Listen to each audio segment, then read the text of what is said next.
નમસ્કાર, ગુજરાત સિક્યોર ન્યૂઝમાં આપનું સ્વાગત છે। હવે જોઈએ આજના સમાચાર।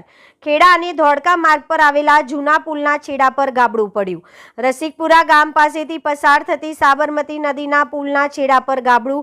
સ્થાનિકોએ જૂના પુલ પર અવરજવર બંધ કરવા જાળી ઝાકરા મૂક્યા।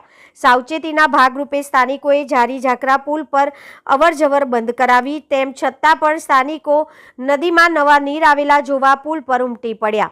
अहवाल किरण कुमार गोहेल, गुजरात सिक्योर न्यूज, हरदरी, आंकलाओ। મારું નામ જિગ્નેશભાઈ પટેલ છે। હું રસિકપુરાનો રહેવાસી છું। હવે કાલે અતિશય મુસળધાર વરસાદ આવ્યો। અમે 2 દિવસ પહેલા પણ તંત્રને જાણ કરી હતી। આ ખાડો પડ્યો હતો તેને પૂરી દીધો હતો તંત્રએ, પણ એ પછી કાલે મુસળધાર વરસાદના કારણે બ્રિજના છેડે બહુ મોટું ગાબડું પડી ગયું છે। તો અમે તંત્ર પાસે એટલી અપેક્ષા રાખીએ કે જેમ બને એમ જલ્દી હતી એને તરત એનું વ્યવસ્થિત કરે, નહીં તો કોઈ મોટી દુર્ઘટના થવાની સંભાવના છે। ખેડા ધોળકા રોડ છે, હાઈવે।